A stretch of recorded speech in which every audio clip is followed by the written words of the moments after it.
in this room than anywhere else. It's on your radio right now. Do you know how to pop that coochie for a Greene? There you go. It's the world's most dangerous morning show. Got the cameras, I'm about to Greene, what kind of show is this? My son listens to this show. Breakfast Club with DJ Envy, the captain of this bitch. With Angela Yee, the only one who can keep these guys in check. Charlamagne the God. I'm a lovable asshole. And this is the Breakfast Club, bitches.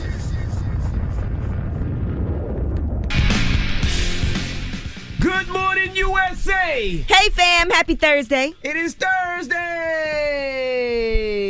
Good morning, everybody. Good morning. I got some good energy this morning. You said you got some from where? Well, I already had my espresso this morning with my almond milk, so that always helps me. Mm-hmm. It wakes me up, gives me some good energy to get going. I make that at home before I come in here. Okay. Got some good energy, too. Uh-oh. Got some great energy. You know, every morning before I leave, me and my wife pray, and it was an amazing prayer this morning. So that was my good energy this morning. I felt good on the way to work this morning. What was your prayer? I ain't gonna tell you. What, is it a secret prayer? No, it's not a secret prayer, but I don't. It's not a. You know, it's Heavenly Father, thank you for all the things, and I thank God for the things we thank for God. I ask for protection. I ask for make sure that my baby, is safe. There's a bunch of things. So, but have a good prayer each and every morning. This morning was a great prayer. So. Good morning, everybody. It's Thursday. The weekend is almost here. Oh, man, I can't wait.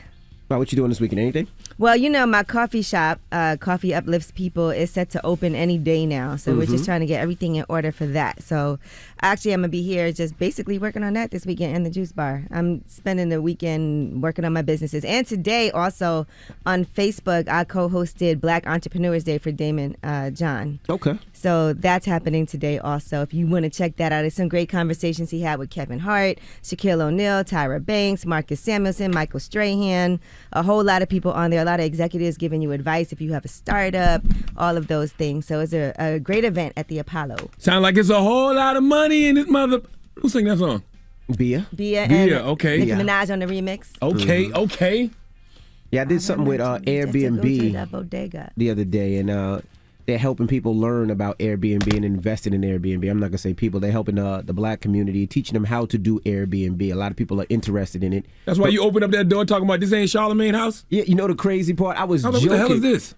Yeah, I was joking, so I shot a commercial for Airbnb. It was like a 60-second commercial, so they would knock on the door, and I was like, leave me alone, Charlamagne don't live here. And I was joking, so they made clips of it. And that's the little clip that they put out. I didn't know what that was. I was confused. Does this have anything to do with Turk? Exactly. Angelique sent us a video about Turk saying we play vicious gay games, and you sent me that. I thought that was the start of a porno. Do we play vicious gay games? I don't know, but Turk is right. When we first had the conversation, y'all acted like y'all didn't play penitentiary games. We were being sarcastic. We was waiting on you to be like, had to double back. No, we were joking. Turk read that all wrong. Yeah. We were Turk being said sarcastic. He had to check y'all. It's obvious we play gay games. And did he check us? I never even spoke to Turk. You spoke to Turk? Nah, this be the Turk. Did he put something on Instagram or social media or something that we didn't see? I know it's the next day y'all made it a whole topic. It's literally like we were being sarcastic. Like, yes. I love when they use the word vicious for you guys. Remember they used that word to describe Envy? That's definitely Envy's name. Vicious. All right. We got a lot to talk about. Little vicious. Kyrie Irving, he spoke back about him basically being, I don't want to say banned from the league, but him not participating in the league. Well, no, he talked about his decision to not get vaccinated. Let's call it that. That's what it is. Choice. He made a choice. I don't know why everybody up in arms over his choice. That's his choice. That's his feeling. Absolutely. If that man want to lose $15.6 million, let him lose $15.6 million. And no contract extension. Exactly. The team put mandates in place. $186 million. The team put mandates in place. They told people the rules and stipulations. He made a choice. Like, that's his choice. I'm not going to get up in arms over that man's choice. That man's choice is not impacting me in no way, shape, or form. It's definitely not my choice. It is impacting the Brooklyn Nets fans, though, I have to say. I'm not one of those. I really, really wanted him to play. I'm not going to lie. Everybody wanted him to play. That's what I wanted. This is his life. This ain't a game for him. This is his life. And clearly it's not, though. What you mean? Clearly it's not his life. What do you mean? Clearly it's not his life, because if it was his life, he wouldn't make this decision. Clearly he thinks that, and it's not even a think, he believes that there's issues that are bigger than basketball right now. And he's choosing to side with those issues. That's his life. I respect that. He decides what he wants to do. Absolutely. Clearly, well, we're going to talk about what he said in Front Page News. All right. Well, Front Page News is next. It's the Breakfast Club. Good morning. Good morning, everybody. It's DJ Envy, Angela Yee, Charlamagne the God. We are the Breakfast Club. Let's get into some Front Page News. All right, now, last night, WNBA, the Mercury beat the Sky 91-86. Now, What else we talking about, Easy? Well, let's talk about Kyrie Irving. He did about a 20-minute Instagram Live where he discussed why he is not getting vaccinated. And he said it's not about being anti-vax or about being on one side or the other. It's about being true to what feels good for me. Here's what he had to say. You know, this is my life. This is one body that I get here. And you telling me what to do with my body, and it has nothing to do with the organization. I'm going to put that out there. It has nothing to do with the Nets. It has nothing to do with my teammates. This has everything to do with what's going on in our world. And I'm being grouped in to something that's bigger than just a game of basketball. I'm a human being. I have feelings. I have thoughts. But I'm staying grounded in what I believe in. It's not about being anti-vax. If you choose to get vaccine, I support you. If you choose to be unvaccinated, I support you. Why are people up in arms about that man's choice? He made a decision. And he said it's not about the Nets or his teammates. You know, New York City's protocols require him to receive at least one shot of the vaccine. And so they've decided with the Nets that they are not going to let him be part-time. He has to be a full participant in order to play in these games. So they don't want him to just only play when he does away games at places that allow it. They want him to be able to either play full-time or not. Right? Here's what he had to say about not retiring, because some people feel like, is he retiring after this? Don't believe that I'm retiring. Don't believe that, I'm going to give up this game for a vaccine mandate or staying unvaccinated. Don't believe any of that, man. Like really be aware of what's being said before I even get a chance to be on the podium and speak for myself. What would you do if you felt uncomfortable going into the season when you were promised that you would have exemptions or that you didn't have to be forced to get the vaccine? This wasn't an issue before the season started. I don't understand why people are so up in arms over somebody making a choice. The league gave everybody an option. They laid out the rules, they laid out the mandates, and then you decide to do what you want to do. Why are people so up in arms that he decided to not play? Because people make opinion on everything. People are Nets fans, and people know the fact that he's losing money. So a lot of people put themselves in that decision. He's losing money. Right. Yeah, but it's been dragging out too for a while, because at first they weren't sure if he was going to play or not. Then they weren't sure if he was going to get vaccinated. Then they weren't sure if he'd be able to play in away games. Then they said he'd be able to use it. It's just been kind of dragging on as people are watching all of this unfold. It is also a representation of what's going on, I think, all over the United States with people in their particular jobs, of whether or not they have to make this decision on, people have lost their jobs because they aren't getting vaccinated. So I think it is a big conversation, and he's just an example of that. Here's what he has to say about the money that he's losing, because, he's not going to be getting $16 million in salary this upcoming year, and $186 million as far as an extension. He will not be offered that now. It's not always about the money. It's about choosing what's best for you. You think I really want to lose money? You think I really want to give up on my dream to go after a championship? You think I really just want to give up my job? You think I want to give up my livelihood because of a mandate?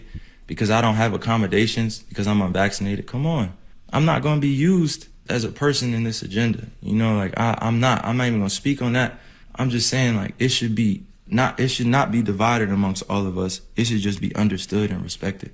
He made a choice. I don't have to agree with his choice, but he made a choice. He did. And people need to be honest and just admit this is about the attention the media can garner from this story. It's about celebrity, because 95% of the NBA is vaccinated. Why isn't that a headline?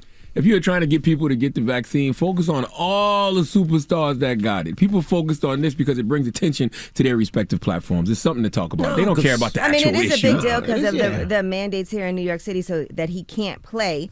If other places don't have those mandates and people are not vaccinated and can still play, I think that's a different story. Who are the other players in the league who aren't vaccinated? 95% of the league is vaccinated. Who are the other players? You will never know because they don't garner your platform's attention. No, because they're not as Kyrie's big as also a Kyrie big star. Irving. That's what I just said. Kyrie Irving. And the fact that he's giving up $15, $16, $17 million a year makes it a story. And it's because it's about celebrity. Yeah, of course. Because why aren't we discussing the other 5% of the NBA that's not vaccinated? Because they're not superstars. And by the way, if you want people to get vaccinated, why aren't you talking about all the superstars in the league who are? 95% of the NBA is vaccinated. I don't think the press is doing it because they want people to get vaccinated. The press is doing it because it's a story. I just said that. Yeah. Why do you treat me like a black woman? What are you saying? Why do you treat me like a black woman? You hear the things that I say and then you repeat them like they're your ideas. But you're asking why. I thought you were saying that the press is focused on it because they want people to get vaccinated. I'm not listening to y'all. I could have sworn I This is heard. not what I said. That is absolutely That is positively what not you I said. said. I said Okay. if you are trying to get people to get the vaccine, focus on all But the the press is superstars not that got trying it. to do that. All The right, press well, that just is your front page doing news. the story. That's my point. All these people act like they're pro-vaccine and they act like they're so mad that somebody's not getting the vaccine, but yet they push the person who's got the narrative of not getting the vaccine when they could push the narrative of all the people who do. Press is just reporting the story. No, they're not. I think Kyrie probably knew this would be a big story. I mean, I don't think he doubted It shouldn't be, though, is my point. Get All it right. off your chest. 800-585-1051. If you need to vent, call us up right now. Phone lines are wide open. 800-585-1051. It's The Breakfast Club. Good morning. The Breakfast Club. I'm dialing. Hey, what you doing, man? I'm dialing. I'm calling you. This is your time to get it off your chest, whether you're mad or blessed. 800-585-1051. We want to hear from you on The Breakfast Club. Hello, who's this? Good morning, DJ. My name is Sherry. Hey, Sherry, get it off your chest. So I do want to touch a little bit on that Kyrie thing. I am mad about that because I agree with Angela Yee. It's been a lot of issues with him since he left Cleveland. Right. And this is just like a new issue. So it's not that it's about the vaccine, because they did talk about LeBron when he didn't get it, and then they talked about when he did get it. So it's not only him, but he has been a problem for the league. It's That is always a true. new excuse after a new excuse after a new excuse with Kyrie. You won a championship already with LeBron. Then you went, I'm going to go to the Celtics. What did he do at the Celtics? Nothing. Excuses. Now he's over here at the Nets. It's another excuse. You think another They team? caught him. You think another team will pick him up?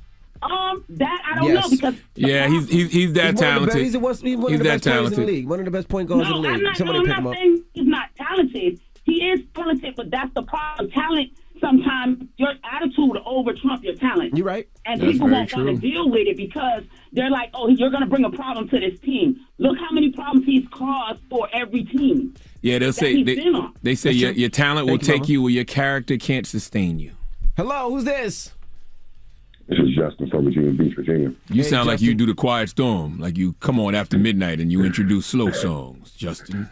Yeah, I appreciate it, Charlamagne. I was actually calling this to tell you, bro, I really, really appreciate it. Sunday, I got a chance to meet you and Shanti Dost, and I met Michelle Williams, got a chance to ask her a question. I'm a podcaster. I told you about my podcast. Yep, I remember. I came in really like, I thinking I'm a network. I'm going to meet some great people, bro, but it saved my life, man. It was like I was hearing things from Jason and Jay that I had never heard before, right? And I was thinking, I'm just here to network, but like I was like, y'all talking to me directly. You know, when Jason said we shouldn't define a man, right? Because the minute we define ourselves, we limit ourselves. Like That's right. That hit me right in the chest, man. And when you had your moment, when he poured into you, and you gave way to tears, and those men wrapped their arms around you, it was the most beautiful thing I ever seen, man. Because, you know, I never saw my dad cry. I never saw a black man cry, right? But me sitting here, 29 years old, seeing that, man, like it really saved my life. Because sometimes we get so caught up in helping other people, we forget to help ourselves. And when I was there, I realized that although I came as a podcaster, man, I left as a student, man. So I just wanted to thank you for doing that. I drove all the way up from Virginia, 7 hours. Thank you, brother. There because, I mean, who can miss a free event, man? You did that, and you put it on. It was so helpful. And I got so many relationships out of it, man. But most importantly, I got my life, man. I'm just so happy to have had a chance to be there and to have met you too, man. I just wanted to personally thank you for that because I needed it. Thank you, what it King. is, brother. I mean, that's what it was for, man. The Mental Wealth Expo. It was a day of mental calling, health bro. and healing education, man. So I'm glad you feel that way. That's definitely going to be a annual event for sure, for sure. We definitely doing it again next year. Word. Maybe twice. Get it off your chest. How many men put their arms around you, bro? 4. My man Ryan Mundy, Jay Barnett, and Jason Wilson. And Maxwell. Because you know what it was, man? You know, Jason was just telling me how proud he was of me, man, and just, how watching my evolution and things like that. And, I realized I didn't get that when I was younger. You know what I mean? I didn't get my dad telling me he was proud of me too much. And that's what, but it is very important. We have to pour into each other. Men need a affirmation from other men. We all need affirmation. I don't know why we lie like we don't. What? Can I But not affirmation because of what we have. our clothes or jewelry or cars. Affirmation for who we are as people. That means a lot. I appreciate you, brother. Well, thank you. I appreciate you. Give me a hug? No, I don't want a hug from you. I'm fine. Get it off your chest. I got enough hugs. 585-1051. If you need to vent, hit us now. It's The Breakfast Club. Good morning. The Breakfast Club. Got something on your mind, let it out. Hello, who's this? What's going on, man? This is Jamal from Raleigh, North Carolina. Jamal, what up? Get it off your chest, bro. Yeah, I just want to comment on the Kyrie Irving thing. I know everybody think it's messed up, but people kind of got to understand, like, he under contract. So he has an obligation to the Brooklyn Nets. If I am one of his teammates, I'm pissed at Kyrie because that team got a real legitimate chance to be special, and he is ending it, literally, by not taking the vaccine. I understand it's his choice and it's his body or whatever, but like I said, he has an obligation to that team as well, so it's kind of like, you know what I mean, like, what do you want to do? Like, you know why this is hilarious? Because if you go back to when this first happened, when everybody's like, "Oh, Kyrie, KD together," anybody that knew anything about sports, including me, said this may not work because of their emotional IQs. That's it. It's a mental game at this point. Yeah, I know, man, but he kind of like for him to take himself like off the roster, pretty much. 'Cause that's what he's doing. He's taking himself off the roster. Like, that's going to hurt that team. But like, no I will question say, about when it. he signed his contract, in the contract, it didn't say you have to take a vaccine. You know what I mean? So this is something that popped up, and this is his beliefs. You know what I mean? He said he's not an anti-vaxxer. He can do what he wants to do. This is his life, his decision, and he's doing what he thinks is best for him. You know, you don't have to agree. And I've been reading what Kevin Durant's been saying, and so he's still saying positive things about Kyrie, but according to the Bleacher Report, they said he wouldn't lose any sleep if they trade Kyrie, because they said it's just kind of too much going on. I mean, listen. This is his job at the end of the day. He's still got to go to work. And once again, Kyrie's still getting $20 million next year. He's losing 15.6, but he's still getting 20. So he made a choice. Hello, who's this? Linda. Linda, good morning. Get it off your chest. Good morning. I was just listening to you all about Kyrie, and I understand what he's saying. My husband and I both got vaccinated, and so when we decided that when our oldest son turned 16 in April, we was going to get him vaccinated because our youngest son had some immune system problems. And a week after he turned 16, we got him vaccinated, and he started having problems 5 days after being vaccinated. What kind of problems, man? He was having, they call it Rigers, but he was having uncontrollable shakes, fevers, vomiting. For 3 weeks, we took him back and forth to the doctor. Didn't know what was going on. A month after then, he had to have open heart surgery. Since then, he's had 2 open heart surgeries, and last month he had to get a partial part of his lung removed. Now wait a minute. Now is it proven that this is because of the vaccine? No, they haven't proved it because they don't know what caused it. They did. During the 2 open heart surgeries, they've done all types of tests. They've sent all his stuff to the Mayo Clinic, to Boston Medical Center, because they were thinking it was heart cancer. They were thinking it was infections. We were back and forth in the hospital, and at this point, they don't know. Now they're thinking it's some type of inflammation. He's taking chemo infusions. He's now haven't had any of the shakes for over a month and a half. Thank God. They found aneurysms in his lungs where they had to remove that partial part of the lung. But like I said, we don't know. The doctors don't know because it started. This problem started 5 days after having the vaccine. And when we finally went to one of the rheumatologists, he said it could have caused it, but at this point they have reported it to the CDC to see if there's other kids that have had this problem.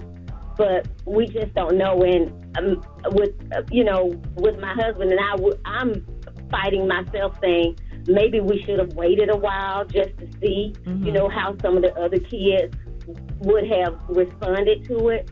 But we were thinking about protecting our youngest son. They told us not to get the second vaccine for him and to hold off on getting our other son the vaccine. Right. Got you. Well, I'm so happy that it looks like is he getting better now? He is getting better. He was 141 before all of this happened, and he got down to 94 pounds.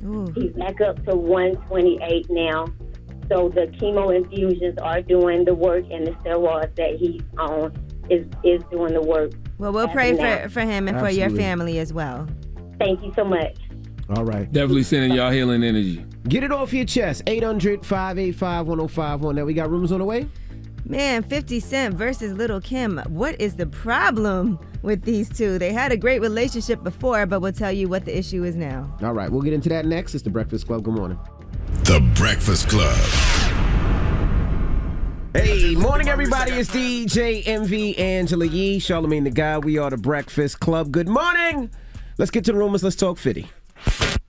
This is the Rumor Report with Angela Yee on The Breakfast Club. So listen up. Well, 50 Cent posted a very unflattering post about Lil' Kim, and it's a video of her dancing, and then, where's that leprechaun from? I think that's the name of the movie, Leprechaun. Oh, right? some okay, I never saw it. Now he said, "I'm sorry, I know it's early, but I don't know why ish like this is funny to me, LOL." And Lil' Kim responded, "You're so obsessed with me, this is getting creepy. Yarn, this one ain't it, bro, not funny at all. I was hoping to laugh with you, but corny, boo, you falling off. I'm too bad and too fly in this video. You reaching out, but we all know why. Can we say obsessed with Kimmy much?"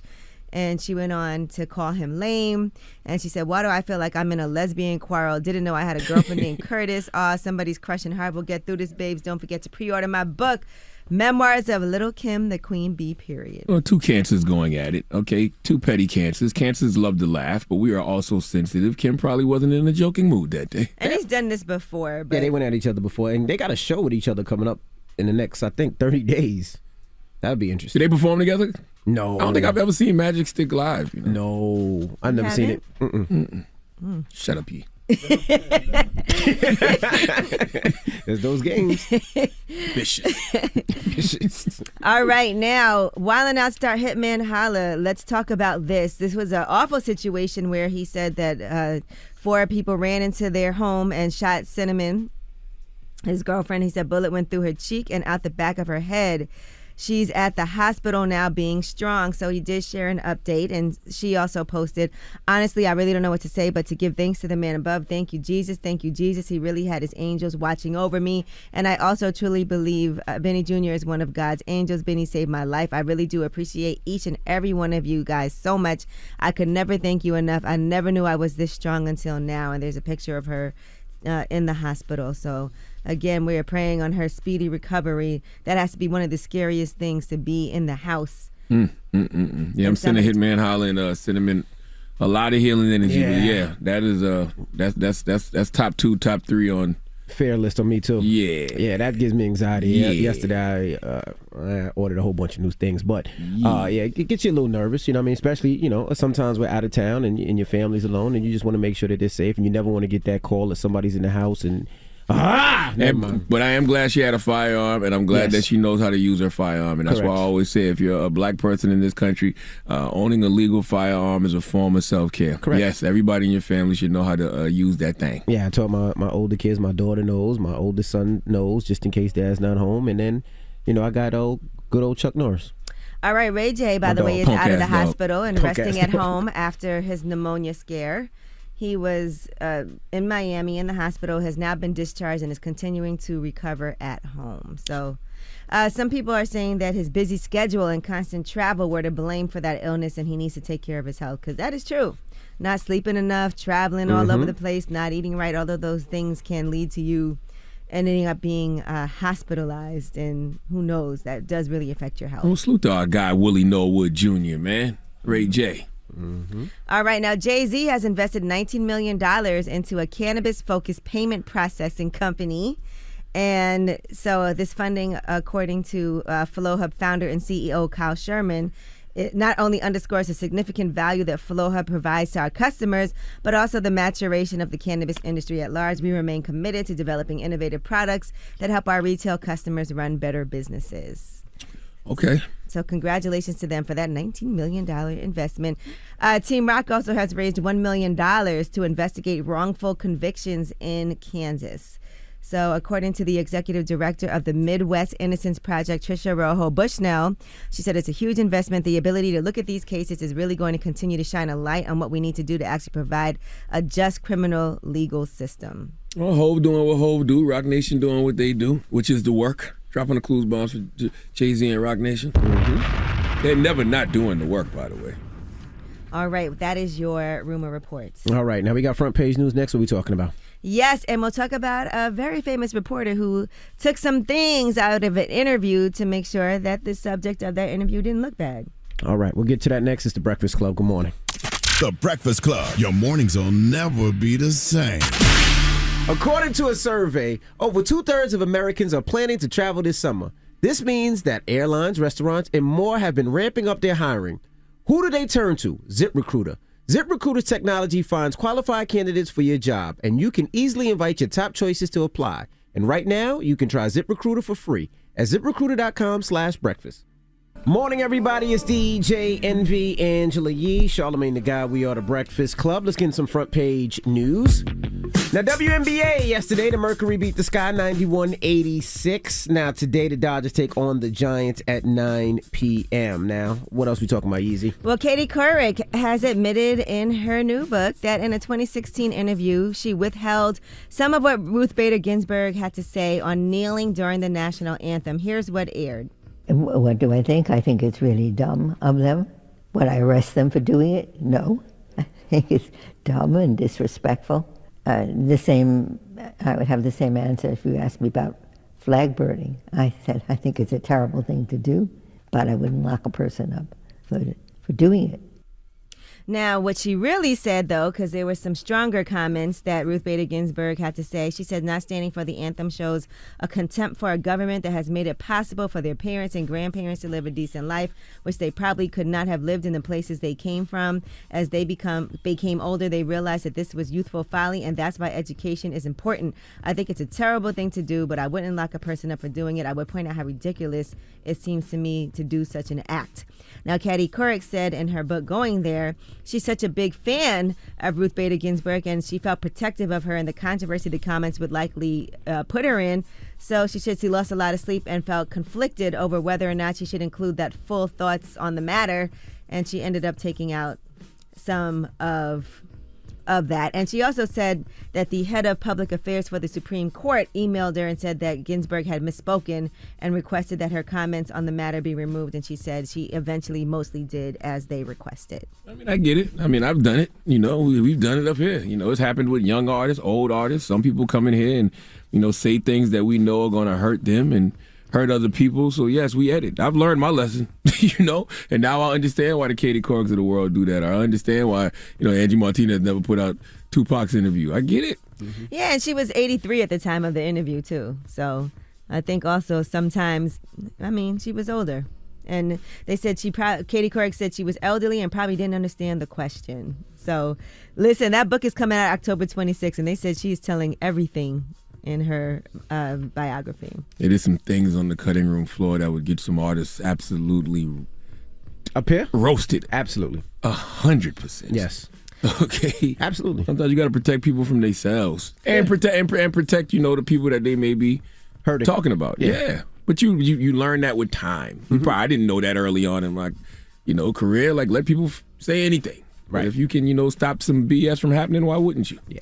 All right, now the Washington Post in 2020 first reported a 10-minute video where they said Washington staffers were allegedly instructed to take behind-the-scenes content at a swimsuit photo shoot to package and create a video featuring only the good bits. And so that video, according to the Washington Post, was shared with team owner Daniel Snyder, who denied these allegations. But now, former Washington football team cheerleaders are calling on the NFL to release the full results of the investigation into the John Gruden scandal. As you know, there were some alleged photos that were discovered in emails reported by the New York Times. And they're saying that there were images of topless cheerleaders from a past swimsuit photo shoot video that were allegedly passed around by John Gruden to then Washington general manager Bruce Allen. And so they want to make sure that investigation, they want to make whatever is found from that public, even though they're saying right now that they're not going to make any more of these emails public. So these cheerleaders are saying it's despicable to see there's more evidence of exploitation and violation of the cheerleaders.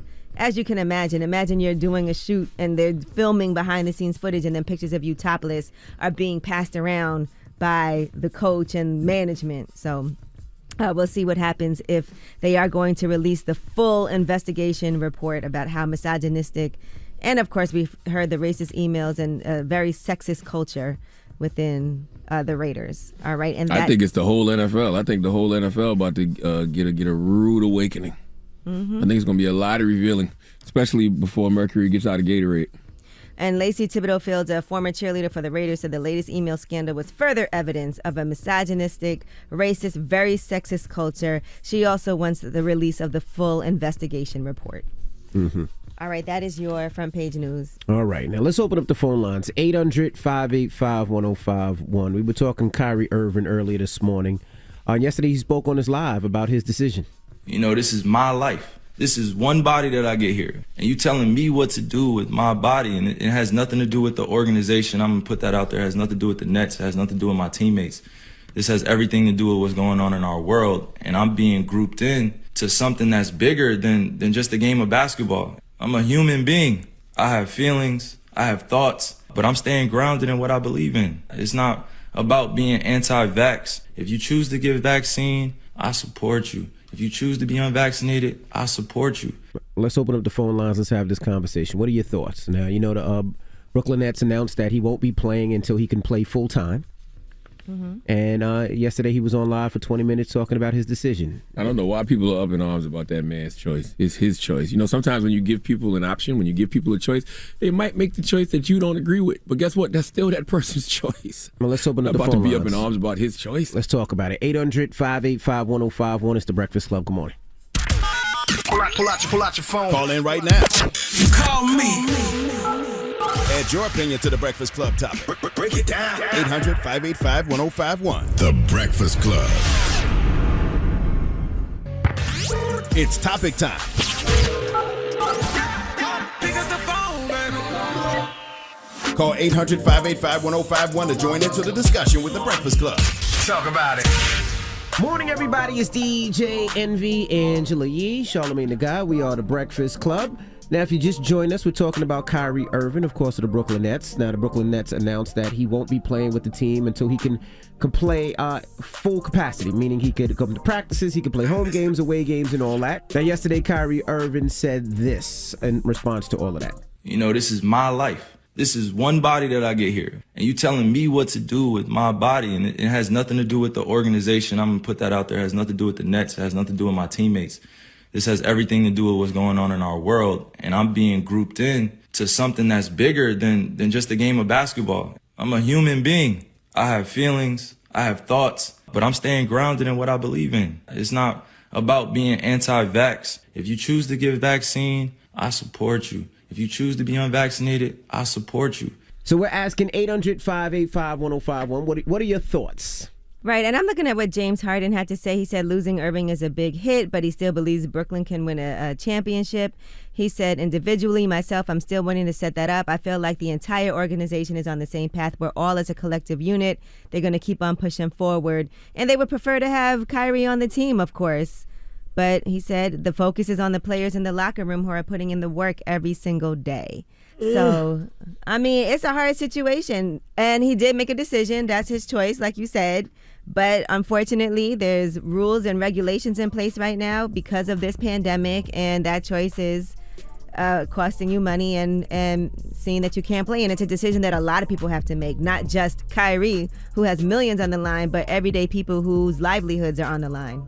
Yeah, I mean, I'll be honest. I mean, it's Kyrie's decision. That's his own life. That's his own health. That's his own body. He can make the decision that he feels is best for him, and he made that decision. That's him. Now, if I'm on the other side of the fence, if I'm the Brooklyn Nets owner, I got to make the decision that's best for my team, and that is, hey, if you want to play, I got to make sure you're 100% in. they both can make the decision that's best for them. Kyrie, he's fine. He'll be fine. He still makes millions of dollars a year, and he can stand on the decision that he wants to stand on. That's my opinion. And he's not anti-vax. He was very clear about that. It's not that he's anti-vax. It's just that it's his body. It does, I mean, yeah, he's not anti-vax, but it doesn't matter if he's anti-vax or not. It's just simply his choice. And you know who should be the most disappointed by this? The Brooklyn Nets. The Brooklyn Nets and Kyrie Irving. The rest of us just want something to talk about. The rest of us just using it for content. And I really wish the media, First Take, and everybody else would just admit this is about the attention the media can garner from this story. It's all about celebrity. Because as I said earlier, 95% of the NBA is vaccinated. Why isn't that the story? If you are trying to get people to get the vaccine and you think it's irresponsible that people aren't, why not focus on all the superstars that got it? People focused on this because it brings attention to their respective platforms. They don't care about the actual issue. Because I'll ask one simple question. Who are the other players in the league who aren't vaccinated? It's some superstars like Bradley Beal. He's one. But the rest you will never know because they don't garner these platforms' attention. It's just that simple. I salute to Stephen A., but I saw Stephen A. last night after Kyrie's live. He jumped on, and he acted like he was about to say something. And then he said, yo, tune in to First Take today. You know what I mean? So y'all can hear what I got to say. People are just using this for their respective platforms. That ended up being a big deal. And I think Andrew Wiggins, right? Wasn't that a big deal? What did I say about LeBron when it happened? I said, why are we focusing on the fact that LeBron said he didn't want to be a surrogate for the vaccine when we could just be focusing on the fact LeBron and his family got the vaccine? Everybody does this for attention. They used to say in the news, if it bleeds, it leads. It's the same thing now. Negativity sells, man. Hello, who's this? This is Lily. Hey, Lily, good morning. Good morning. What's your thoughts? I'm kind of upset because I am a nurse, and I've had COVID. I've been all around COVID. I had COVID last year when it first came out, and I don't like how they're doing Kyrie because studies have shown that most people who have had the vaccine does not really need it again. The vaccine is only giving you what you had when you had COVID. So I've been up all around COVID since I've caught it, and I've been fine. And it's just, even in Finland, how they banned the Moderna vaccine because of heart inflammation. Oh, I saw that. Yeah, I actually read that study. That study came out of Israel a few months ago. I didn't know they banned it in, you said Finland? Yeah, Finland, they're not giving the Moderna vaccine because it's showing that it's causing heart inflammation in younger men, so they're not doing it in younger men. But I've seen a lot of that, like in the hospitals, a lot of the adverse effects that they want advertised on the news. So it's kind of pissing me off that they're doing Kyrie like that. And, you know, they're not talking about the adverse effects of the vaccine. Tell us some of the adverse effects as a nurse. What have you seen? Heart inflammation is the number one thing. Blood clots is causing heart attacks, causing strokes. Some people have actually, like, gone into, like, kidney failure, things like that they won't even talk about. But hey. Yeah, I heard of what's that heart condition called? Mica something? Mitochondria or something like that? Oh, well, I haven't seen that part, you know. I think it's the same thing. It's just a technical name for heart inflammation. Well, thank you, Mama. No problem. Thank you. Hello, who's this? Good morning. This is Pamela. Yes, it is Kyrie's decision. If he don't want to comply with the company he works for, then he should just clean out his locker and just go head home. Right. And then that's what he pretty much had to do. He had to clean out his locker and head home. Right. But what are your thoughts? 800-585-1051. We're talking Kyrie Irving. It's the Breakfast Club. Good morning.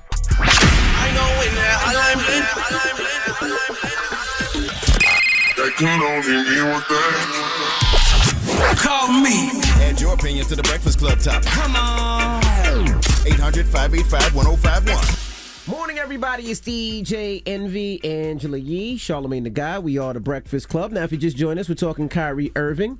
Now, of course, he has been he's not allowed to play until he can play in his full capacity. That means that they want him there for practice. They want him at home games. They want him at away games. And until then, he won't be playing. So they want him to be consistent. Either you're all in or you're all out. So Kyrie got on his live yesterday and he responded. This is some of what he said. You know, this is my life. This is one body that I get here. And you telling me what to do with my body, and it has nothing to do with the organization. I'm going to put that out there. It has nothing to do with the Nets. It has nothing to do with my teammates.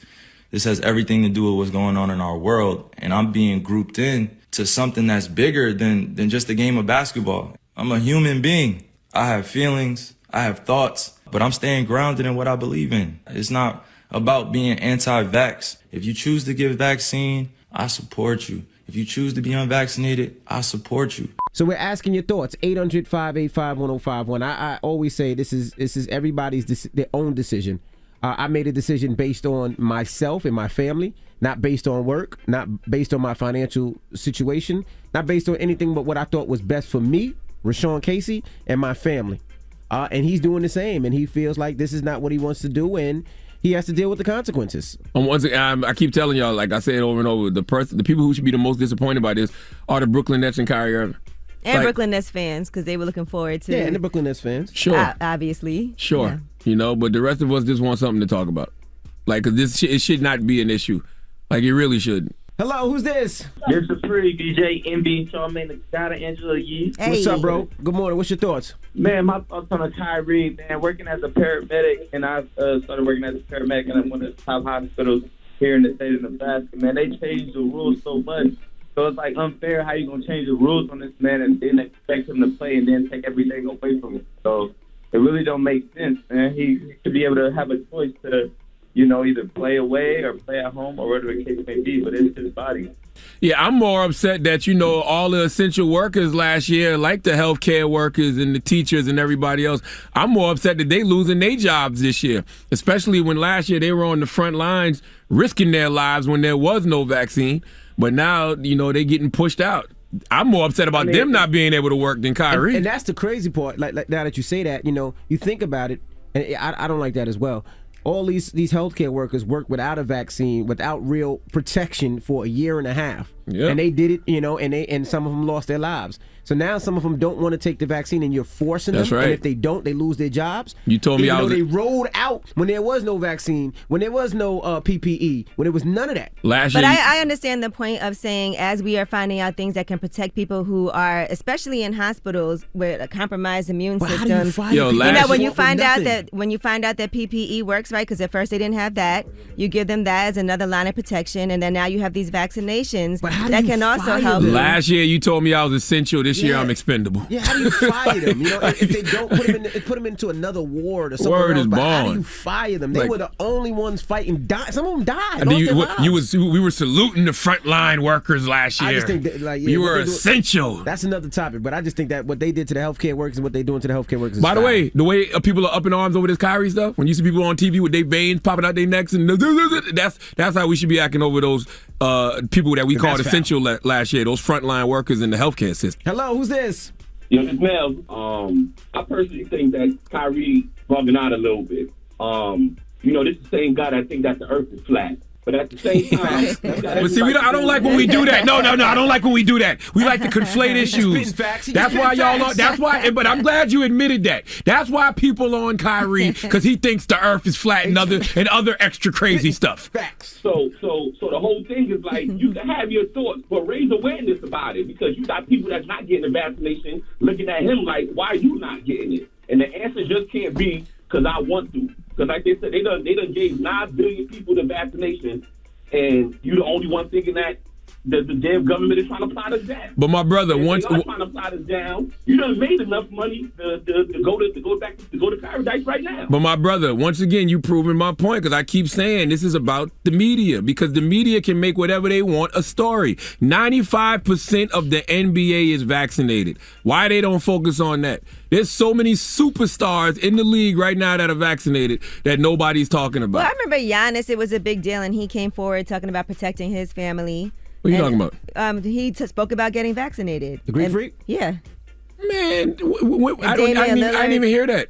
I think we actually played it up here in Rumor Well, Report that's when the it problem. happened. Is that front page news everywhere? It Is that was, being when talked it about on happened. CNN and ESPN like Yeah, the Kyrie they thing did. is? You're lying. Why would he? And why then would he play was why would he lie like this? Ennis Cantor that was talking about Kyrie's decision? No, he was talking about LeBron. Oh, he was talking about LeBron. Once right. again, and that was a big story when. But once again, focusing on the fact that LeBron got vaccinated and his family, but instead of focusing on that, they focusing on the fact he don't want to be an advocate for the vaccine. Why do we do this? Well, all I know is, what's the moral of the story, man? Because, I mean, Kyrie Irving, maybe the earth is flat. Maybe he knows some things we don't. Lord have Well, I see a lot of, but I will say this: I see a lot of people supporting Kyrie's decision as well. As we are saying in the media, a lot of people are against and tearing him down. But I do see on the post a lot of people agreeing and supporting Kyrie's decision. It's his decision. But as the man just called, and as I've been saying, what happens is when you take this narrative of Kyrie and make this, you push this out to the forefront, all it does is make more people skeptical. That's all it does. When you could be pushing the fact that 95% of the NBA is vaccinated, which will make people be like, oh, well, maybe the vaccine isn't a problem. It's just weird to me that if you're pro-vaccine, you always pushing the people that are so-called against it. It's just strange to me. I don't understand it. All right. Well, we got rumors on the way. Yes, and I guess you guys up here contradicted yourselves at a certain point and had to get checked, and we'll talk about that. I didn't contradict myself. I was just... You contradicted yourself? Well, I'm just telling you what was said. What I said was, I said Envy's ass was flat, okay? What? And he said my ass was round. That's what we were debating about. I would love for you guys not to talk about each other's bodies. And he's trying to give me a shot. I'm contradicting. And I'm telling him no. I'm against Envy. I'm against the shot Envy wants to give me. What? I heard it's a back shot. Yo, what's wrong with you? That's what Turk be talking about. We'll get into it next. It's the Breakfast Club. Good morning.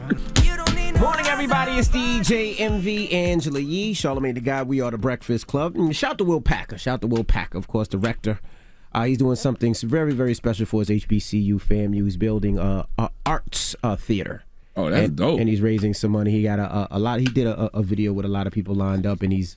I think they're gonna unveil it this 2 weeks from now at their homecoming. So shout to Will Packer and FAMU and everybody that attended the HBCU. Salute to Will Packer. I was listening to Kevin Hart yesterday on the All the Smoke podcast, and he was talking about his beginnings in film. Of course, Dame Dash gave him his first break in state property, but he was just talking about like that first like really big career turn where he became like a movie star was, because of Will Packer. That's dope. So I just like hearing those origin stories. So salute to my guy Kevin Hart and the All the Smoke podcast. You can listen to them on the Black Effect iHeartRadio podcast network. You see, they're reopening a HBCU in Detroit.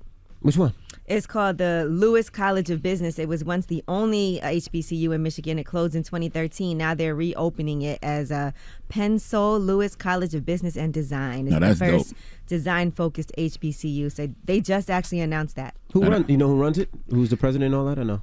The man behind the idea is Dr. Dwayne Edwards is his name. Yeah. I've been hearing about this for a little while now, so it's finally happening. Will they be considered a historically black college and university? Like, because they're reopening it, right? This is the first time they've ever reopened an HBCU, so I guess we'll see how it goes. But does it say how many students they're gonna have the first year or second year? Do we know? No. They said they just started the conversation like 11 months ago, and so now it's happening. And Edwards is the founder of it. He's designed shoes for brands like Asics, New Balance, Nike, and Air Jordan, and he's one of the forces behind this College of Business and Design. That's a fly investment. They said currently it's tuition free, so corporations sponsor the students and their housing. Oh, things like that. To be able to say in Detroit. Oh wow! To be able to say you're part owner of a HBCU, that's fire. Yeah, that's dope. Right, so they're talking about starting classes on Detroit Day. That's March 13th, the 313. Next year. Okay. I respect it. And listen, man, make sure you tune into the God's Honest Truth. That's my late night talk show every Friday night at 10 p.m. on Comedy Central, and you can stream it on Paramount Plus right now. Tomorrow's episode, we are discussing, is social media the devil? Ow. Why you look like that? All right, well, y'all can scream that on Paramount Plus. Let's go. Why you squinting your eyes like that? Why you looking at me like that? Right. Say something. We'll talk about that when we come back in Rumor Report. All right. Well, stop looking at me like that, man. You're making me uncomfortable. What do you see when you look? Stop. King, what do you see when you look at me, King? Tell the truth. Tell the truth. Tell the truth. Tell the truth. Tell the truth. I don't know. Just say what's on your mind. Just say it's a name. I know it's a name. It's no name. Say the name. See, say the name. Just say the name. This is what Turk is talking about. Just say the name. Well, we'll also be talking about Serge Ibaka when we come back. All right. Well, just say the name. No, I'm just not saying the name. What name you want me to say? I know what you're thinking. What? Just say it. Just say it. Say it before we go to commercial. Say it. No. Everybody know what you're thinking. They know the name. Rumors next at the Breakfast Club. Good morning. Morning, everybody. It's DJ Envy, Angela Yee, Charlamagne the Guy. We are the Breakfast Club. Let's get to the rumors. Let's talk Fat Joe. It's about time. What's going on? Rumor report. This is the Rumor Report Talk to him. with Angela Yee on the Breakfast Club. Well, we were discussing Fat Joe when he was on with Big Tigger on Rap City, and he said that the baby is the new Tupac. Listen to this. Tupac. I don't know. It's hard to be these guys. I mean, you asking me some crazy stuff. I would say the baby. All right, so that was his answer, and he didn't really expand on it, but since then he has gone on his Instagram Live to discuss why he said this. I'm not making excuses. I'm not saying sorry. I'm not, none of that. But who's the new Tupac? Don't know. By the way, I knew Tupac Shakur in real life. He was the realest rapper ever. So now, when I think Pac, not just musically or whatever the case may be, I'm thinking the baby a real one. I believe he lives what he raps. And that's very much like Tupac. But no one will ever be Tupac Shakur. All right, he expanded even further on his live because I guess a lot of people were discussing this. But I'm trying to tell you, I got put in the hot seat, and I'm trying to help my brother revive Rap City. So I answered, if it wasn't Big Tigger and Rap City, I probably would have not answered. All right, if not Tupac, if not the baby, give me some suggestions who you think I should have picked. Well, that's Fat Joe's opinion. You know what I mean? My suggestion is, like he said, when you're in those hot seats, you don't have to answer. Because here's the answer to that question. Who's the new Tupac? Nobody.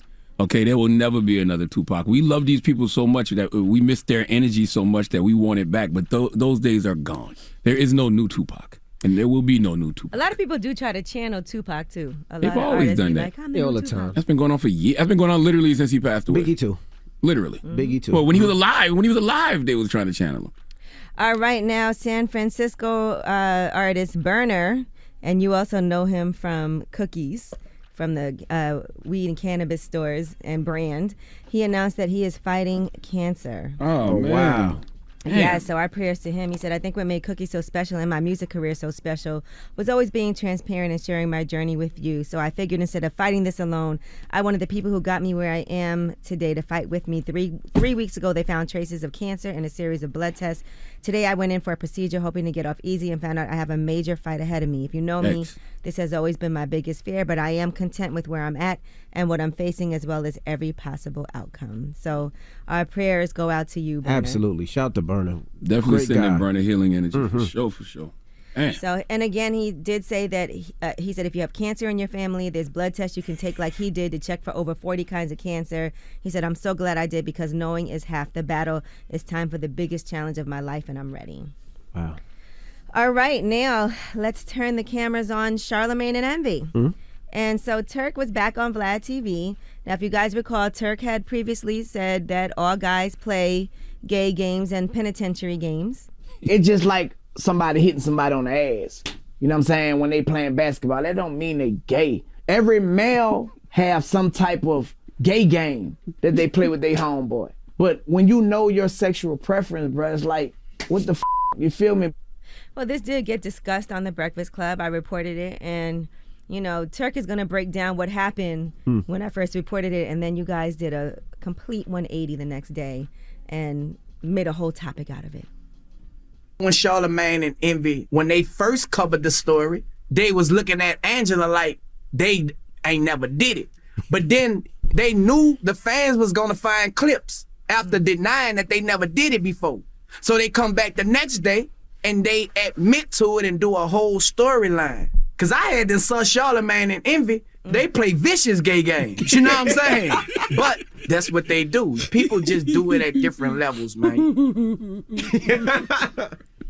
First of all, we were being sarcastic when we were looking at Angelique because we said we don't do it. Y'all know that's a damn lie. Okay, so we thought Angela was about to, dunk the basketball because he was throwing her an alley-oop. Correct. That's what we did that for. Come on, guys. Cover up. I don't know if they're cover up. I don't know if they're vicious. Well, what constitutes vicious as opposed to non-vicious? I don't know. I didn't know it was levels to the game. There are levels to the game. Right. I mean, so you think you guys are extremely aggressive with each other? We're at level 1. We're not level 10. Level 10 is like when Turk and no, we're a little past level 1. We're not at Turk and Birdman level. What do you mean Turk and Birdman? What are you talking about? Birdman. They talked about kissing each other. We not at that level. No, not Turk and Birdman. What are you talking about? What? They talked about he said he kissed him before. I mean, I gave you an ass, bro, on camera. A mold of an ass. I mean, what level would that be? That's about a 6, bro. It was about a 6. And then you put your finger in it. That makes it about an 8. Yeah, you're right. That's you about know what I mean? That's And then you smacked it and started singing BBD. You was like, smack it up, flip it, rub it down. That kind of makes it a 10. Not 9. That's like a 9. A 9 with a 6 in front of it. I think once y'all start publicly doing things, it'll be a 10 for now. What Bro, y'all do behind listen, closed door- the dolls, G. That's a 10. I had the dolls in the background for like 6 months up here. But no, longer than that, like a year and some change. That's like 9.8. I can't remember. What's the guy named Nick that finally caught it and did the video? He did a video on YouTube. I had a whole storyline going on behind me. Okay? Didn't say nothing about it. Yeah, we had 10. I just used to like to watch people go crazy in the YouTube comments. They're pushing an agenda. Okay, they're part of the Illuminati. They're doing these rituals. Yeah, we're about a 10. All right. I'm glad you admit it. All right, well, yes. And Shorty, you a 10. I'm glad that y'all didn't leave Turk out there on his own, like it doesn't happen, I would never, and that y'all really supported and backed him up. Not even regular, but viciously backed him up. I can't wait for Turk to come up here. I can't wait for Turk to come up here. All right, and lastly, let's shout out to Serge. What dance is that, man? That's the viciously backing it up too. Oh, my goodness. All right, well, that is your rumor report. I was going to do Serge Ibaka just going along these lines because I know you're a fan of his. Oh, but my goodness. That's we'll my do it guy. Next hour. Dropping the clues bombs for Serge Ibaka. That's my guy, man. Do we have the clip of Charlamagne talking about Serge Ibaka? I was asking that question for Sim Seema. We don't have that Salute clip. to Sim. Sim loves Serge Ibaka. All right. Mm-hmm. All right, so do you. All right. Well. It's awkward and uncomfortable. All right, well, who you want to give your donkey to, sir? Who gets that donkey next? Why don't y'all grow up, man? Me and you. Okay. Jesus Christ. We need the 5 individuals who were hit with the RICO for the murder of FPG Duck to come to the front of the congregation. We'd like to have a word with them. All right, we'll get to that next. It's the Breakfast Club. Good morning. The Breakfast Club. Your mornings will never be the same. Our Audible pick of the day is 7 Years by Tariq Trotter. One of hip-hop's greatest MCs narrates his life story in this beat-driven memoir. It's part of Audible's Words and Music series. Your first 30 days of Audible are free when you sign up at audible.com/breakfast club. Charlamagne, say the gang, don't get other Charlamagne. You are a donkey. It's time for Donkey of the Day. Donkey of the Day does not discriminate. I might not have the song of the day, but I got the donkey of the day. So if you ever feel I need to be a donkey, man, hit me with the heat. Yeah, it's a Breakfast Club, bitches. Who's Donkey of the Day today? Yes, Donkey of the Day for Thursday, October 14th goes to the 5 individuals who were hit with the RICO over what law enforcement is calling a mob-style attack on a rapper known as FBG Duck. The RICO, a law the feds first aimed at prosecutors, aimed at gangsters, is now being used to prosecute these men. Okay, I'm reading the article on ABC 7 Chicago, and it's very descriptive. Whoever wrote this did a phenomenal job. They said on August 4th, 2020, it looked like an old-time outfit attack on Chicago's Oak Street. 2 attack cars, 4 shooters, and a hail of bullets. But the target wasn't a 1930s gangster. It was a new millennium rapper, FBG Duck. Investigators and city officials say he was a gang member whose videos had irked members of a rival gang. 5 of the alleged rival gang members stand charged with his killing under the Racketeer Influenced and Corrupt Organizations Act, commonly called the RICO, and I'm not talking about love. There is nothing to love about the RICO, okay? The law was created in 1970 to help dismantle traditional organized crime, all right? The U.S. Attorney's Office for the Northern District of Illinois said the 5 suspects are members of the O Block Street Gang. Fed said the reason that this is charged federally is that we were able to establish evidence that there was a racketeering enterprise here that was involved, and this murder was done in furtherance of that. These brothers range in age of 22, 30, 28, 30, and 22. Young brothers, man. The indictment also includes, charges for firearm violations and assaults in the age of racketeering. This was a collaboration between federal, state, county, and local law enforcement. Why am I telling you all of this? Because I want all you brothers and some sisters who are, number one, committing these crimes, Because, I mean, that's actually where it begins, the fact that these crimes happen in the first place, but that's because of, deep social, economic issues. Some of these brothers never stood a chance because they have never been afforded the opportunity to do anything better, which is why I don't understand why they constantly cut their noses off to spite their face. See, you're taking out brothers like FBG Duck, but do you realize FBG Duck might be your ticket out the hood? He might be your ticket to a better life. Him prospering would open the doors of opportunity for so many people, especially people who come from, where he's from. This is what I really don't understand about these types of killings. Why would you take out the very person God may have sent to change your circumstances? Now, not only did you stop progress for your whole city, okay, you going to prison. Okay, you and your guys are going to spend the rest of your natural lives in the penitentiary. All right, now that's just one part of this donkey of the day, because the other thing that confuses me even more than the senseless killings is why do you rappers get online and tell on yourselves? Okay, your Uncle Charlamagne getting on this radio for years telling you to cut that out. Don't get me wrong. I'm happy when y'all do, because you make law enforcement's job so easy, and I want that criminal element off the street as well. But what part of your brain makes you think that's okay? I've been on this radio for years telling you that what you do online will get you jammed up offline. FBI stands for Facebook and Instagram. The feds, okay, all you rappers who get on these social media platforms and talk about your ops you done killed, the feds are listening. They're watching. All these rappers who get on these social media platforms and talk about smoking on your ops, smoking your ops pack, or whatever the hell y'all young boys say. In the words of Charles Barkley, I guarantee you going to prison, okay? Don't believe me? Well, this is U.S. Attorney John Lausch speaking about the arrest and federal charges in connection with the shooting and murder of FBG Duck. Listen.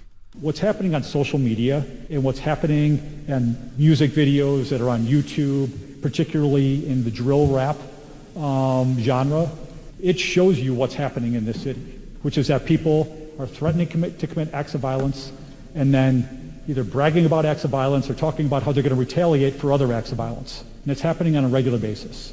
And so, again, that is why it is significant that, as law enforcement, we're able to investigate and then ultimately hold people accountable for their acts they're committing. Y'all are making law enforcement's job so easy. I mean, number one, like I said, I wish y'all didn't commit the crimes in the first place. I wish we had more opportunities to give these brothers so they don't commit these crimes in the first place. I wish these brothers had more access to mental health care resources so they could deal with their traumas, so we don't, ever get to this point to where they're projecting, their pain on the other people and continuing to murder each other. But when we get here and these things do happen, why are y'all on social media and in the studio bragging about the crimes you commit? Y'all hate snitches, but you guys are the snitches. And y'all are literally so important to law enforcement. Let's go to ABC 7 Chicago for the report to confirm.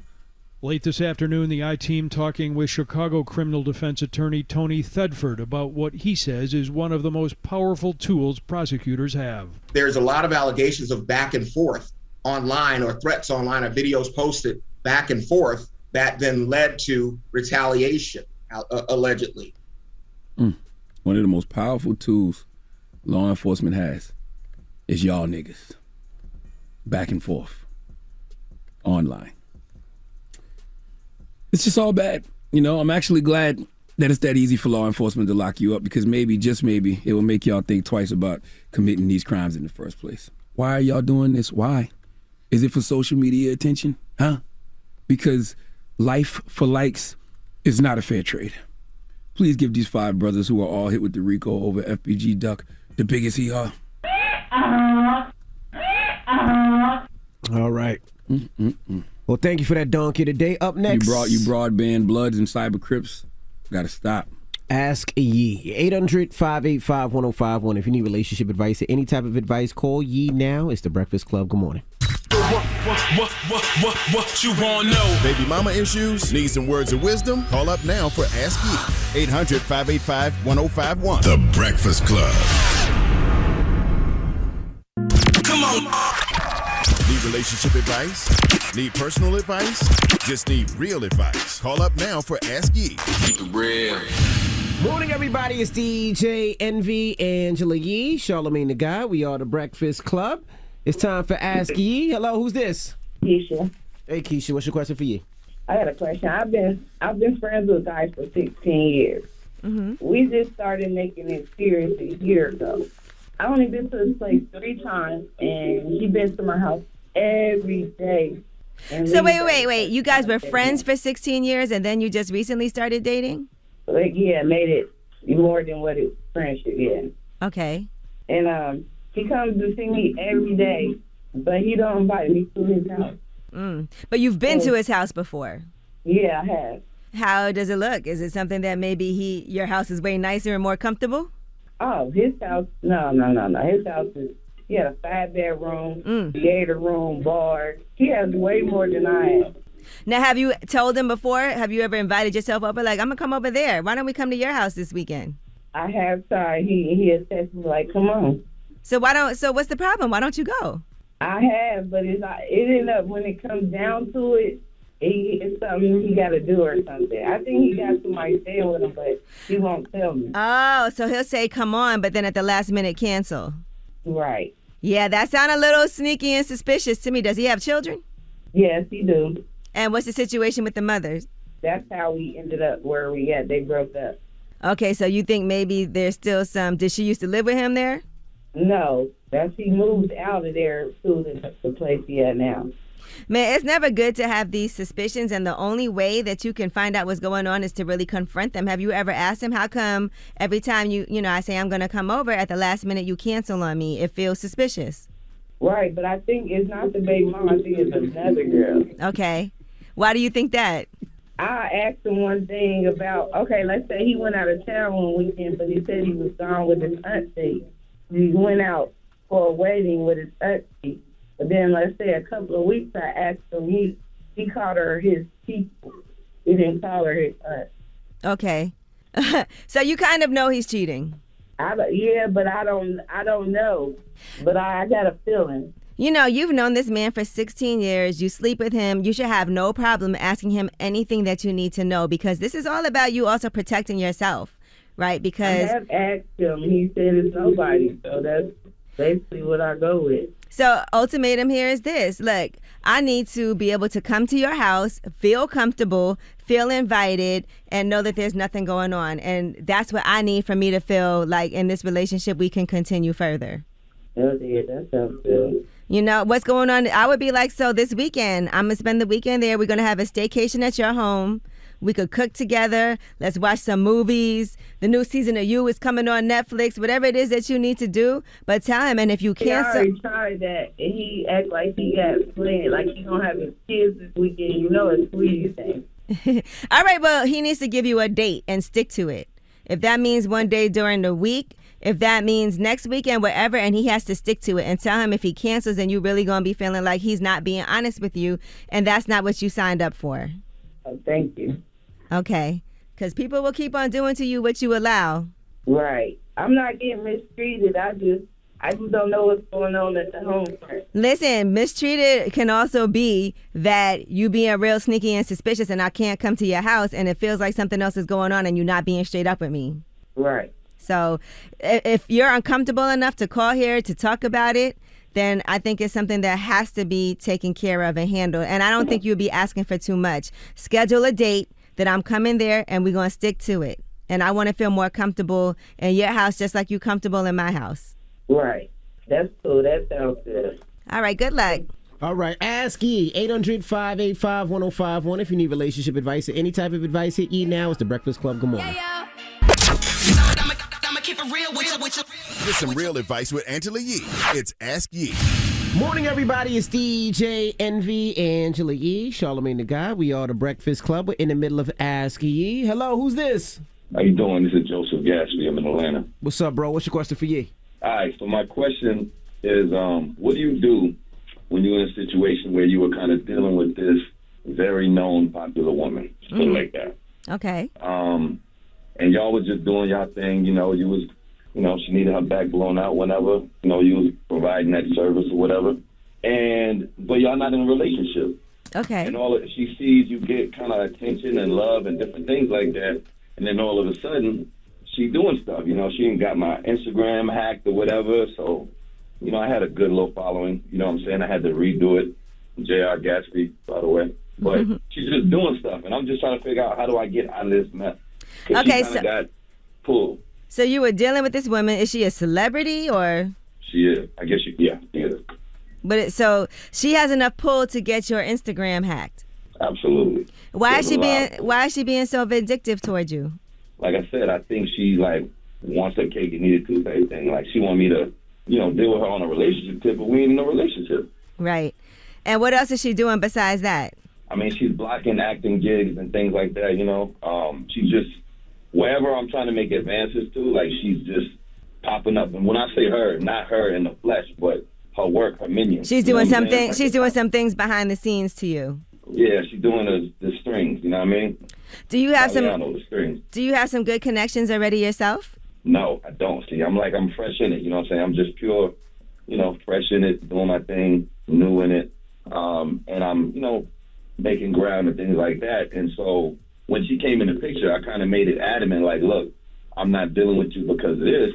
We like each other and we kicking it with each other. Mm-hmm. But, she's always kind of been like, well, I can help you do this and I can help you do this. And I always thought in my mind, if I do that, it's going to be like a kind of like a paid service type situation. Right. I'm doing this for you, you're doing that for me. I didn't ever want that. I wanted to go just right off the strength of Joseph Gaspard. That's right. why, she messed with me.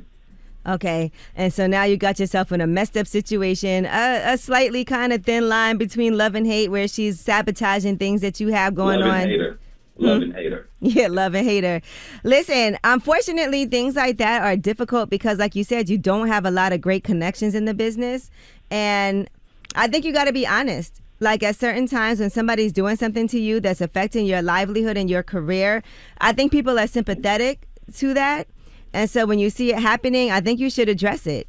And you should also just kind of keep a record of everything that she's been doing, because I feel like if you're really talented, it's going to work for you. There's no way she can close every door for you. And I understand it can be disheartening because it's more difficult, the path that you have to go. And I don't know if you even having a conversation with her is going to do anything, because sometimes when people act that way, they're trying to get that reaction out of you, and they're not going to stop until they move on to something else. So it might be something that is, this is happening temporarily right now while her feelings are hurt, or, she's trying to get revenge on you for whatever reason.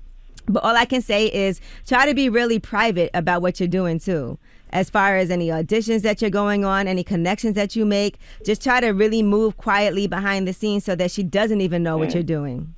Yeah, I ain't gonna lie. This one got reached. I can't even tell you the name. Like, it's that bad. Like, this one got reached. So, but nah, I feel what you're saying. Just basically despite what she's doing, just keep kind of moving how I'm moving, and things will shake. You can't let that stop you. You got to keep on. And if there's anybody that's close to her that can rationalize and reason to her, because people doing stuff like that, it will come to light. I called the Breakfast Club on purpose. Y'all know who she is. I just can't say her name. You know what I'm saying? But that's why I came here. You know what I mean? So hopefully, maybe she'll hear this and be like, okay, maybe I need to, I don't know, something. Yeah, there might be somebody that could actually, that who's close to her, that could speak to her and be like, yo, chill out. What's your Instagram so people can see you and know who you are? All right, so my name is Joseph Gaspy. My Instagram is JR Gaspy. That's JRGATZBY. All right. That's the new one. Well, I wish you luck. All I can say is be private about what you have moving and shaking behind the scenes and keep going. No doubt. I appreciate that. And Envy, Charlamagne, what's good? Y'all got to chill out with the level 10. You know what I'm saying? Level 8. Bring it back to level 8, bro. I got people calling y'all out here on different platforms, man. So level 8 is fine. No, I'm saying for them, because they're never going to go back to a level 5. That's never happened. I mean, damn, we just got to call it spade a spade. Level 8, we can live. I feel you, King. We can tone it down to an 8, but we'll never get back. We'll never get to a 5, huh? Envy ain't talking over there. Come on, Envy. I need you to agree too. He got something in his mouth. He said no. He refuses. Whoa, I'm bum. All Vicious. Right, Envy, do your thing, Envy. All right, man. Y'all stay up. All right. All right. Angela, you got rumors on the way? Yes, and Daniel Craig explains why he prefers going to gay bars more than hetero bars. All right, we'll get into it next. It's The Breakfast Club. Good morning. Morning, everybody. It's DJ MV, Angela Yee, Charlamagne the Guy. We are The Breakfast Club. Good morning. Good morning. What? Put your mic on. I mean, put your headphones on. Man, shut up, you got man. a show to do, man. Okay? I Knock know it you- off. no, All you want hold to do is on. rub lotion all over yourself. Because I don't like being ashy. I like being moisturized. Okay, that's what a great dermatologist is for. Salute to Dr. Natasha Sander. Stay moisturized, people. All right, well, let's get to the rumors. Let's talk Curb Your Enthusiasm. It's time. She's spilling the tea. This is the Rumor Report with Angela Yee on The Breakfast Club. Well, get ready for season 11 of Curb Your Enthusiasm. You know I'm excited for that. That's going to be on HBO. New episodes will be airing on Sundays and also will be made available to stream via HBO Max. And here is the trailer. Thank you all for coming. I want to make a toast to friendship. Cheers. Larry, you can't look me in the eye and toast? What does it do? You're saying, hello, I see you, I connect with you. Hello, I see you. I acknowledge you. I connect with you. I think you're rude. You see how stupid it is? Angel Muffin, he's really sick. Taking a dog to the vet, it's like taking your car to the dealership. They add on, cut the nails. They gotta deworm these motherfuckers. Take the worms out these motherfuckers. So that starts again on October 24th. One of my favorite shows, so I'm really excited for the classic. new season. Yes, of Curb Your Enthusiasm. It's a good time to go back and revisit the last season. It'll be interesting to see how they tackle things because there's a lot of politically incorrect things that happens on that show, even if you watch the last episode, the finale from season 10. But I mean, the good thing about Curb, like they can address all of that. You know what I mean? They can address the awkwardness of being an older person trying to adjust to this woke society. All right, now other shows renewed. You has been renewed for season 4 at Netflix, and that's before season 3 has even premiered. Season 3 actually debuts tomorrow. Another amazing show, so can't wait to see that. All right, and Daniel Craig recently did an interview. He was on Lunch with Bruce, and here's what he had to say about why he likes going to gay bars more than hetero bars. I've been going to gay bars for as long as I can remember, and one of the reasons, because I don't get into fights in gay bars that often. The aggressive swinging in hetero bars, I just got very sick of as a kid, because it was like I don't want to end up even in a punch up, and I did. That would happen quite a lot. Okay, if that's his reasoning, sure.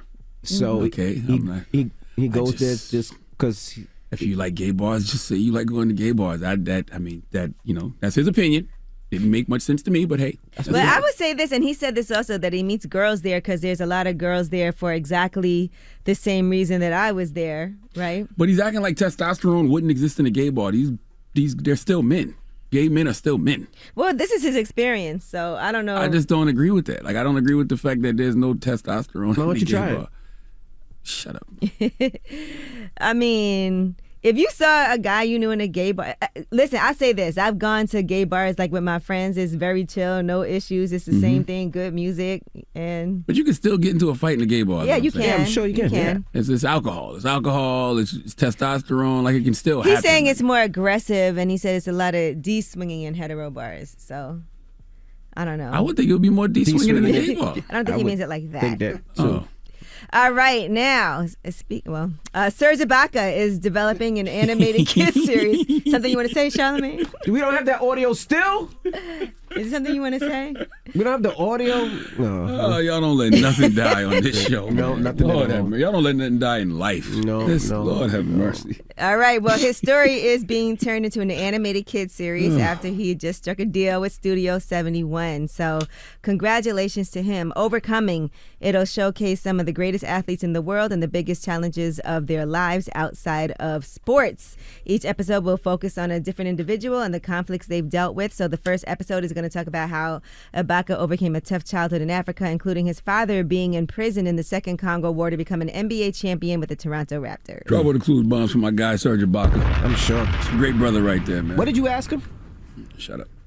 That's all you. I was asking him a question on behalf of No. Oh, I remember now. Yeah, he was wearing gray sweatpants, and you was like, "Yo, is that all you, bro?" No, Out of nowhere. He was that's not so true. awkward. That's not true. My niece Sim Sima was asking, and I asked for her.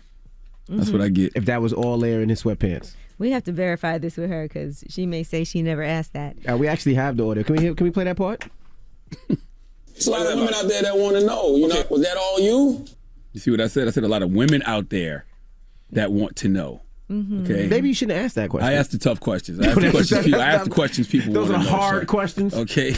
Hard. I asked the questions people want to know. All Now, what right. if he would have said it's not? Listen, the name of his show is How Hungry Are You? It comes on. He said it was gay. So what? So what? All right. Continue on, Yee. Well, shout out to Serge Ibaka. No, that is the name of his show, Okay. man. It's the All cooking right. show on Complex. You're definitely a 10, man, when it comes to these games you play.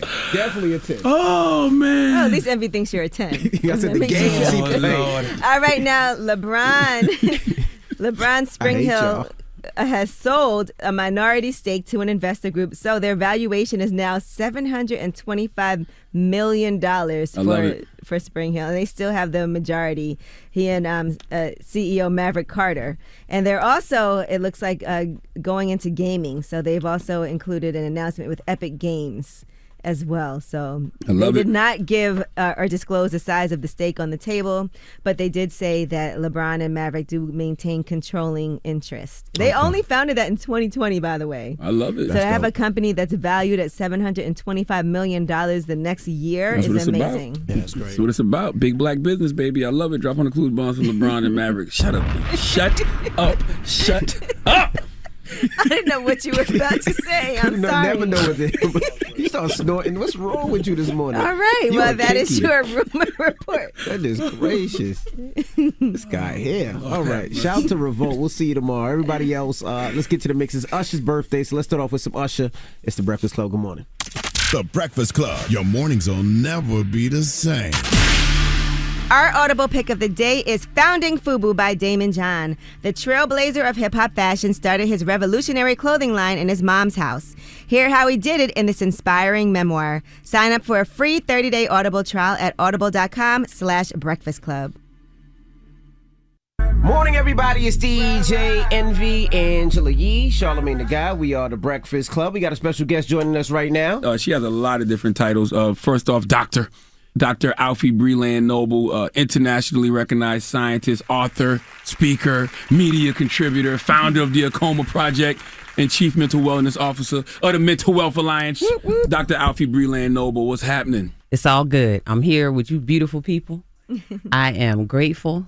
I am so excited, and like just my spirit is just so filled. Like I have peace today because of what we did yesterday. The Mental Wealth Expo. Yeah. Absolutely. Yeah, it was your vision and your passion, and you never take the flowers, but I'm just going to keep throwing them at you, and maybe one of them will stick on you. The idea to bring a bunch of black folks and other folks who love black folks together to just focus on our healing and our wellness and seeing ourselves and loving ourselves, and it was so beautiful. So Well, I can't execute none of that without you. Man, come on. All I do is say, hey, I think we should do this. And then it happens. And it right? happens. I Yeah. get out the way. And then, okay, this when we doing it? This where it's at? Yeah. Oh, okay, great. Yeah. I don't even have the words. It was just, I've gotten so many emails, even this morning. I got emails last night. One person even said, "You all saved my life." Wow. That was the, whatever it is, the caption for his, the title for his email, and just went on to talk about, I think his name was Justin, how being in that space and being in that environment and you being there specifically and being such a kind person. I'm big on kindness. I don't like fake. You're never fake. You're just always who you are. And I think that you showing up in that way just was so healing for so many people. And, people don't know this. I stood there with you. You stayed like an extra hour and 10 minutes. And literally everybody who was in that line, it just makes me a little teary. You stayed and talked to them. People don't do stuff like that, right? And even just you seeing, I have this thing I always say, everybody wants to feel seen, heard, and they want to feel valued. And that's what you did for people yesterday. So I just appreciate you so much for that. I appreciate you, Queen. Why do you think now is the time that we're having these conversations about black mental health?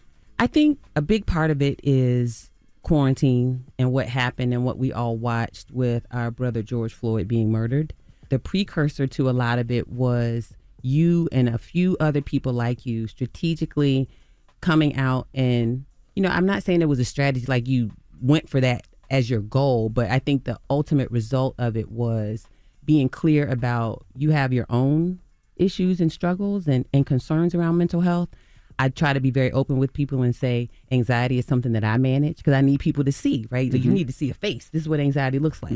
And I think that all of those things together were what I call an awful perfect storm of just, I don't know, there was a need.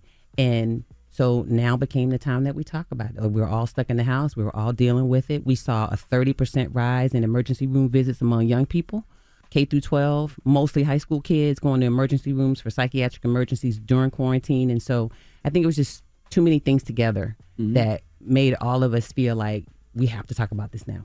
Well, Dr. Alfie, what contributed to you doing this work that you've been doing for so long also? It was my childhood. I grew up in Virginia Beach, Virginia. I'm from the same area as Pharrell and Chad, the Neptunes, and Timberland. Like literally, we all grew up within like a 5-mile radius of each other.